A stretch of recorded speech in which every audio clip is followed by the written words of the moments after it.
हरे कृष्ण। ग्रंथराज श्रीमद्भागवतम की जय। श्रील प्रभुपाद की जय। नारायणं नमस्कृत्यं नरं चैव नरोत्तमं देवीं सरस्वतीं व्यासं ततो जयम् उदीरयेत्। नष्टप्रायेषु अभद्रेषु नित्यं भागवत सेवया भगवती उत्तमश्लोके भक्तिर्भवति नैष्ठिकी। शृण्वतां सकथा कृष्ण पुण्यश्रवणकीर्तन हृद्यन्तस्तु हि अभद्राणि विधुनोति सुहृत्सताम्। जय ग्रंथराज श्रीमद् भागवतम की जय। श्रील प्रभुपाद की जय। श्रीमद् भागवतम कथा रूप चैप्टर 114 अध्याय 114। श्री बलराम द्वारा रुक्मी का वध, श्री कृष्ण की वंशावली, 10वां स्कंद। भगवान श्री कृष्ण की 16,108 रानियों में से प्रत्येक से 10 पुत्र हुए, जो सौंदर्य एवं ऐश्वर्य में किसी भी दृष्टि से अपने पिता से कम नहीं थे।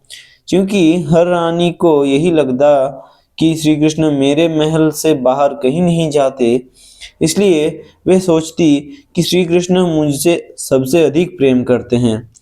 वे रानियां उनके कमल जैसे मुखड़े, लंबी भुजाओं, विशाल आँखों, हंसी से युक्त प्रेम भरी दृष्टि तथा मोहक बातों से मंत्रमुग्ध रहती, परंतु अपनी भंगिमाओं से वे भगवान के मन को जीतने में असफल रही।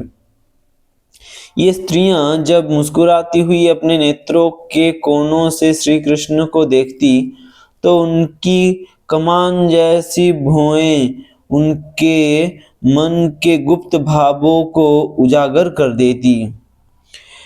उन सबकी सुंदरता अवर्णनीय थी। अपनी वेशभूषा, वाणी, मुस्कुराहटों एवं कमनीय हाव भावों से वे श्री कृष्ण को रिझाने का प्रयास करती, परंतु एक के बाद एक कामदेव के बाण छोड़ने पर भी वे श्री कृष्ण के मन अथवा इंद्रियों को उद्विग्न नहीं कर पाती। वास्तव में श्री कृष्ण इनमें से किसी भी रानी से शारीरिक दृष्टि से आसक्त नहीं थे, परंतु स्त्रियां होने के कारण वे उनकी भगवत्ता को समझ नहीं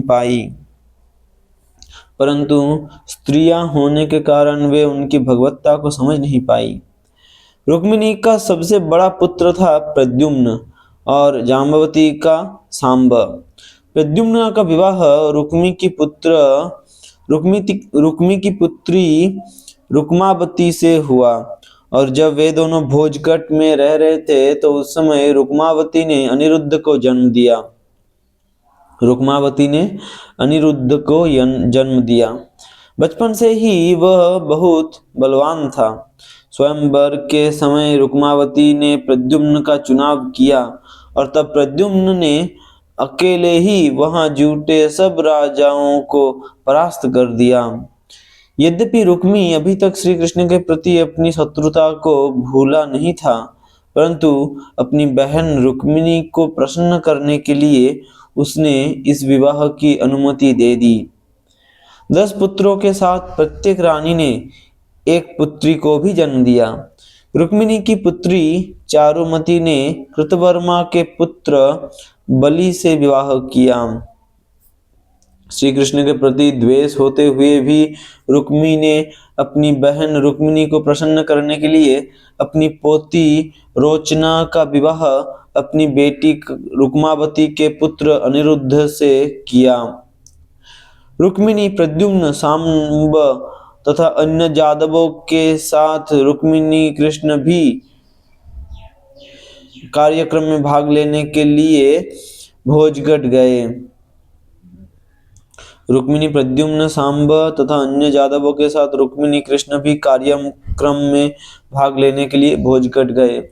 शांतिपूर्वक हुए विवाह समारोह के बाद कलिंगराज ने अपने मित्र रुक्मी को एक बुरी सलाह देते हुए कहा, तुम बलराम के साथ चौपड़ खेलो, उन्हें हराना कोई बड़ी बात नहीं है। हालांकि बलराम को चौपड़ खेलनी नहीं आती, फिर भी उन्हें इसकी आदत है। सुनकर रुक्मी को उत्साह आ गया और कृष्ण के परिवार के साथ अपना पुराना खाता चुकता करने के लिए उसने बलराम जी को खेल की चुनौती दी। बलराम जी ने पहले 100 सोने की मोहर, फिर 1000 और फिर 10,000 मोहरें दांव में लगाई और हर बार रुक्मी जीता। जब भी रुक्मी जीतता, कलिंगराज अपने दांत दिखाता हुआ कृष्ण बलराम का उपहास उड़ाकर हंसने लगता। बलराम जी को गुस्सा आने लगा और जब रुक्मी ने उन्हें फिर से चुनौती दी, उन्होंने 1,00,000 मोहरें दांव पर लगा दी। इस बार बलराम जी जीत गए, परंतु छल करते हुए रुक्मी चिल्लाने लगा, मैं जीता हूँ, मैं जीता हूँ। बलराम जी का क्रोध चढ़ गया। उनके स्वाभाविक लालिमा युक्त नेत्र और अधिक लाल हो गए। उनका क्रोध ज्वार भाटा की लहरों के समान उठ रहा था और इस बार उन्होंने 10 करोड़ मोहरें दांव पर लगा दी। सबकी दृष्टि 500 पर लगी थी और इस बार फिर बलराम जी जीत गए।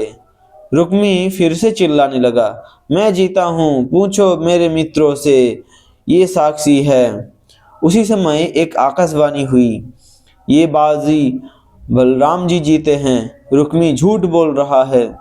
अपने दुष्ट मित्रों के उकसाए जाने पर रुक्मी ने आकाशवाणी की ओर कोई ध्यान नहीं दिया और बलराम जी का उपहास करने लगा। जंगलों में गाय चराने वाले तुम ग्वालों को भला चौपड़ का क्या ज्ञान? पासों से खेलना तथा बानों से भिड़ना राजाओं का काम होता है, राजाओं का काम है, तुम जैसे लोगों का नहीं। ये सुनकर वहां एकत्र रुक्मी के मित्र खिलखिलाकर हंसने लगे। बलराम जी आग की तरह क्रोधित हो गए। विवाह समारोह के बीच ही उन्होंने अपनी गदा उठाई और रुक्मी के सिर पर दे मारी। अगले ही क्षण वो भूमि पर ढेर पड़ा था। कलिंगराज ने मौका देख वहां से भागने का प्रयास किया, परंतु बलराम जी ने उसे दबोचकर अपनी गदा से उसके सारे दांत तोड़ डाले। ये देखकर बलराम जी का मजाक उड़ाने वाले अन्य राजा भी भागने लगे। बलराम जी ने एक एक को पकड़ा और अपनी गदा से उनके सिर, हाथ तथा पैर तोड़कर उन्हें रक्त रंजित कर दिया। बिना प्रतिरोध किए वे जैसे तैसे अपने प्राण बचाकर वहां से भाग खड़े हुए। अगले साल का अपने साले का होने जाने पर भी श्री कृष्ण शांत बने रहे। साले क्योंकि रुक्मिणी जी का भाई था रुक्मी, तो रुक्मी का मृत्यु हो गया। अपने साले का वध होने जाने पर भी श्री कृष्ण शांत बने रहे। क्योंकि वे रुक्मिणी अथवा बलराम जी के साथ अपने संबंध बिगाड़ना नहीं चाहते थे, इसलिए उन्होंने ना तो किसी की प्रशंसा की और ना ही कोई आपत्ति उठाई। तब अनिरुद्ध और उनकी दुल्हन एक सुंदर रथ पर विराजमान होकर द्वारका के लिए चले गए। हरे कृष्ण।